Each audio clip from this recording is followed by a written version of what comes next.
munaasabad si heersaraa loo soo agaasimay oo maanta lagu qabtay degmada Garadaga ee gobolka Sanaag ayaa waxa lagu caleema saarayay suldaanka guud ee beesha Baraada Raxmaan Suldan Sharmarake Suldan Maxamed Cabdi Cali oo ka mid noqon doona salaadiinta Soomaaliland. xafladan oo si heersaraa loo soo agaasimay ayaa waxa ka soo qayb galay salaadiin cuqaal madax dhaqameed iyo mas'uuliyiin tiro badan oo ka kala socotay gobolada dalka Soomaaliland iyo sidoo kale raxan wasiiro oo ka socotay xukuumadda Soomaaliland iyo waliba mas'uuliyiinta heer gobol iyo heer degmo ee gobolka Sanaag iyo bulsho aad u tiro badan taasoo ka soo qayb gashay munaasabada caleema saarka Suldan Sharmarake. intii madasha caleema saarka socotay ayaa waxa halkaasi ka hadlay cuqaal boqorro salaadiin madax dhaqameed iyo mas'uuliyiin kala duwan oo ka kala socotay xukuumadda Soomaaliland kuwaasoo dhammaantoodba suldaanka ugu duceeyay in Ilaahay xilka ku asturo waxaana hadaladoodii ka mid ahaa markaad ka soo bilowday ilaa koona kale waa 400 kilomitir waa inta hargeysa seenay isku jiraan buu ka badanayo 4 gobol baa inta gobolka Qodhila baaxadiye waxa xukuumaddu soo jeedinaya war magaalo madaxa ka hanoo lagu dhigo gobolka la hanoo lagu duro labahana laga dhigo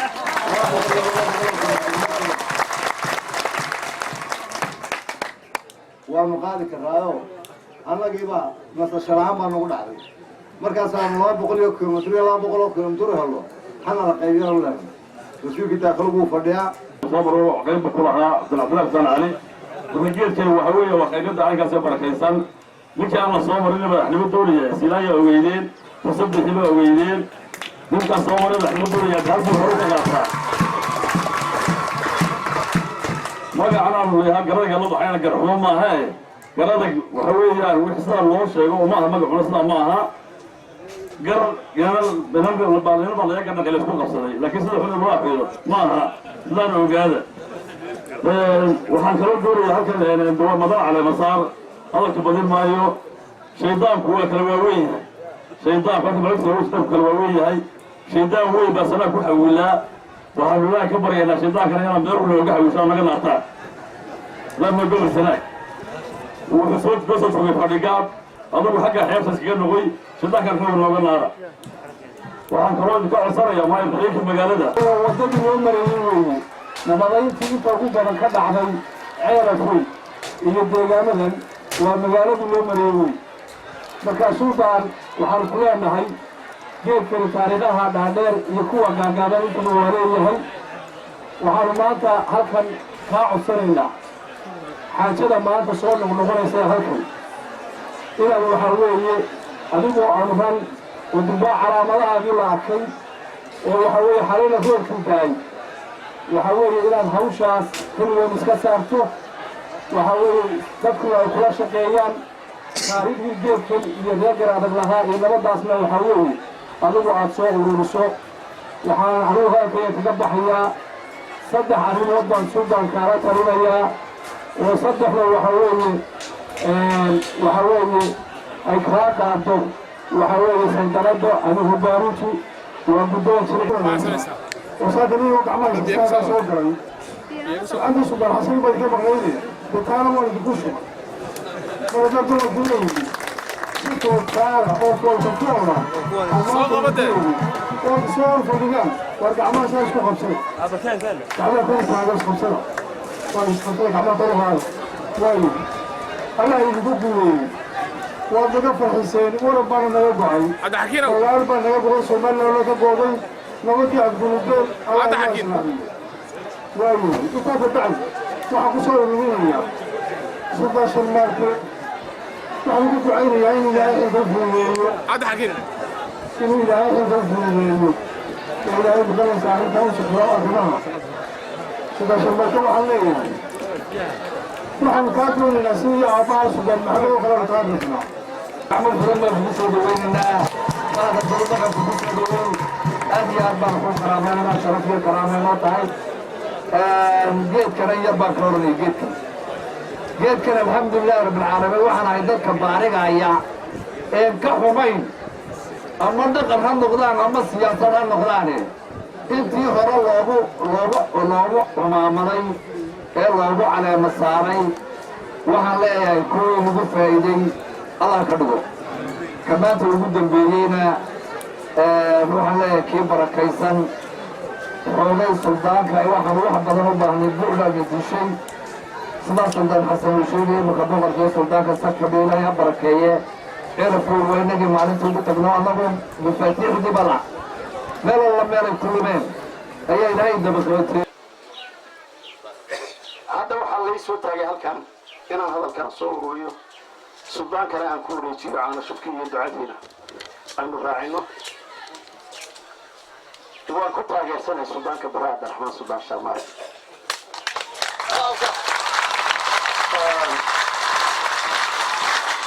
waxaad baa isu weydiinaya adu wax ka asmaacayaan boqorka geeska afrikaan ahaa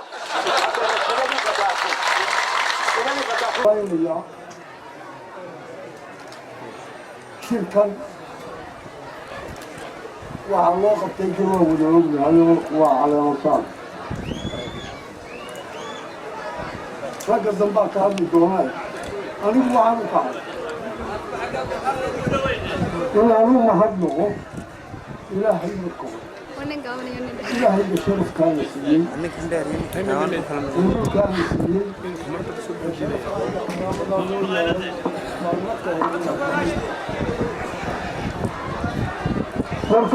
marka horena waxaan u mahadnaqayaa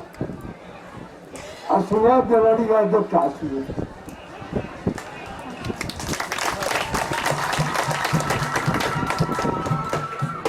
waxaan idinku salaamaya mar haddii aad jiibteen casuumaaddii aan idin casiday ee dhulka badan ka timaadeen ee kharashka badan isa saarteen ee ay ixtiraamteen waxaan idin ilaaho garan maayo wax weliba waa ila qariya ilaahu waxaan idinka baranayaa ilaahayu dembigiina dhaafooyokii haddaba qoladan salaadiintan baraha abdiraxmaan ee halkan maanta tidhi waanu ayidnay dee cimaamadaha yaa riboodka isaga u keeno haddii aan laga leeyahay cimaamadiin iyo aad u dhaadheeran ku joogin farmaajo ka wadaabadhaas anigu khadkan waa idinka baxay boqorka geeska afrikaan ahay xaggaana waa salaawna somaliland aha haddii aan laga leeyahay waxaan leeyahay idinka cimaamadiinna gaabiya intaas waa kaftaka qoladayadan kuwa kaftamayo haddaan sixtaan idhaahdo mara suldaan ismaaciil way ka yara mahmahday halkaasi suldaanka dhibaat lama siinayna wuu dhashay saldanadda waa miduu leeyahay waa miduu xaq u leeyahay waa midaan u doorannay taasina intaa weeye oo hadalkadi waa la saxayaa intaa ya waxaan haddaba hadalkayga halkaan ku gunaanada yaan idiin sheego suldaan xasan suldaan cabdillaahi suldaanka guud ee beelaha habarawa kelmad caqiibalo halka yidho wuxuu ducaan idiin siiya war maanta miyaynu duca keliya ka eegaya suldaan xasan beri baan waxaa dhacday oday adeerkayga loodhan jiray geedka cigaal oo ku duceeya allahuma innii asaluka alamn waaliimaan waxaa la yidhaahaa iimaanku siduu qaaliga u yahay islaamnimadu waa ogtihiin haddii amniga laga horraysiiyey macnaha uu leeyahay bay ina tusaysaa sidaa daraaddeed inaynu ku mitidno oo midigta iyo bidixdaba isugu dayno aad iyo aad bay waajib inoogu tahay waxaan si gaara runtii ugu mahad celinayaa oo aad loo sheegay in la sheegana ah suldaan saleebaan iyo boqore cismaan hawsha ay qabteen iyo intii la qabatayna waxaynu leenahay nabiga markii la weydiiyey dadka yaa ugu khayr badan anfacuhum linnaas dadka waxa ugu khayr badan dadka anfacada ugu khayr badan markaa keenna naafica waynu u mahad celinaynaa waynuna la shaqaynaynaa waynuna sheegaynaa waxa weeye taana runtii intaasaan kaga odhanayaa waxaan kaga baxayaa waxaan aad iyo aad si gaara ugu mahad celinaya shaqo ku gaara ku maqanayna xilkan kuugu qaado ilaahay waxaan kaaga baryayaa xilkan inuu ilaahay kuu fudaydiyo sidoo kale waxaan jeclahay halkan inaan kalma talaa ka gubto oo ah waxaa aad looga sheekeeyey geedkan maanta aynu hoos joognayn taariikhihii guulka ah ee uu ahaa si jilba jilka ka dambeeya uu uga dhaxlo waxaan ku talin lahay geedkan daryeelkiisana talada lagu daro oo dulqaabayn iyo sidii ugu waari lahaa ee sunooyin intuu jiray in leego dambe inaynu talada ku darsanin taladaana soo jeedin lahaa ilaahay waxaan uga barayaa suldaanka cusub ee maanta joogna caleemisaankiisa inuu ilaahay u aqbalo ku mahad celinayaa waxaan saleeyahay wuxuu yidhi oday cabdille walaxaa ka dhiman markii sartii jirde xuseen la dhisay waxaan leeyahay barre cabdiraxmaan iyo faankii uu boqor carab halkan ka sheegayba waxbaa ka dhiman oo markaanu madasha imi waxaan eegayay inay 100 geelahoo dhalay xaraysan yihiin oo suldaanka lagu wado lagu soo galbiyey laakiinse imay muuqanin waxaan rajaynayaa inaydan suldaanka u keenin oo keliya hawl ee aad keentaan wixii uu hawsha ku geli lahaa waxaan ku darayaa mar haddii aad xulateen oo shaqadiisii iyo isaga hankiisii ka soo kaxayseen inaad noqotaan kuwa u dhaga nugul oo iyagu markaa mar walba garabkiisa taagan saas baan idinka rajaynayaa suldaanka waxaan eebba uga baryayaa intii la yidhi in ilaahay u aqbalo oo uu rumeeyo rabbi subxaanahu wa tacaala waxaan jecelahay inaan kaga baxo kelmad yar oo kaftana oo aan kula kaftamayo boqor cismaan iyo suldaan saleebaan reer xamarku waxay yidhahdaan jinni ninkii keenaa bixiya iyagaa keena dakhliga laga xukumayo uqaasha weliba uqaasha laga sii xukumaa waxaynu doonaynaa salaad uqaasha madashadaynu maanta joogno ee halkaa ku qoran ee suldaanka muxuu yidhahdayey uqaashiisa ah waxaa la rabaa inay suldaanka ku xidhnaato suldaankuna waxaa la rabaa inuu suldaanka guud ku xidhnaado sida laysu xukumaya waa sida soo maaha dowladda waa sii kaftamaysayo nin walba daynta geed la fadhiisiyaa laga dhaqaaqaayo geedka dhaqaaqina maanta joogi maysa xooliina waa lasoo tubayaa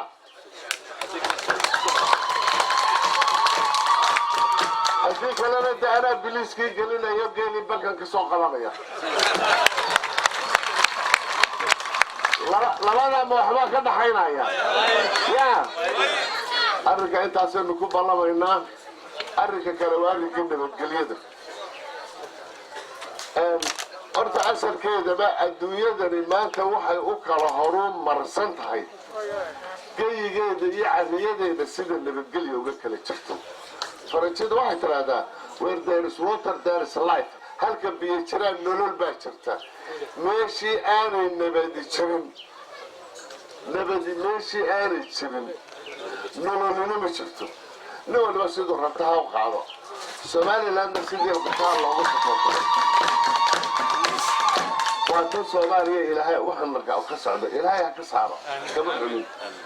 ilaahay ha ka saaro iyagii ciddi kale islaamahee dhibanba gabagabadiina waxaa lagu caano shubay suldaanka halkaasi caleemasaarkiisa uu ka dhacayay isagoo hadalka soo xidhay waxa uuna u mahad celiyey guud ahaanba dadweynihii kala duwanaaya halkaasi ka soo qayb galay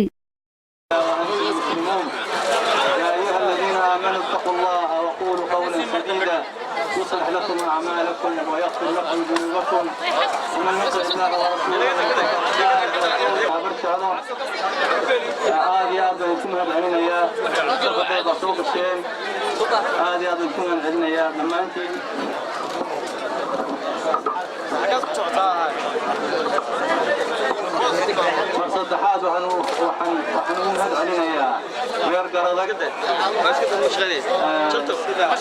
وشغيسين شرفت بدن سيدا نوقع بشيء نوصل ويسين حديد فانكو بناية هو يكفان لها مع مانتا لكن فان كان بنانين إلهي وحي في القرآن الكريم ولا تكن مختالا فخورا إن الله لا يحب من كان مختالا فخورا وكان فانكم مبنانا والكفان لها لا خير هاي السيو هاي البركيو هاي دمانتين وبكين يو غيرتم أنا أقدر أشتغل لها بركيو الرسول عليه الصلاة والسلام مركوبه إلى المدينة المنورة قريتي ورئيسه وفريرير مدينة أو على السقف عنين وحيري أيها الناس أفشوا السلام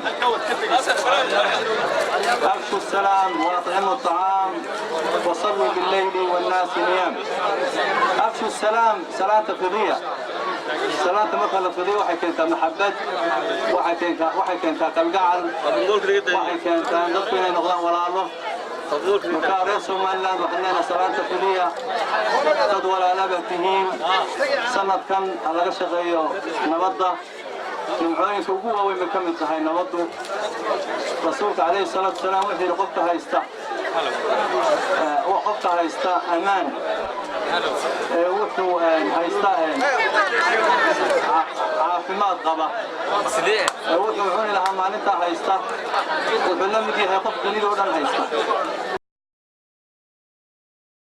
فرح بوربورتي هون كيبل تي في ورارك قبل كالسناك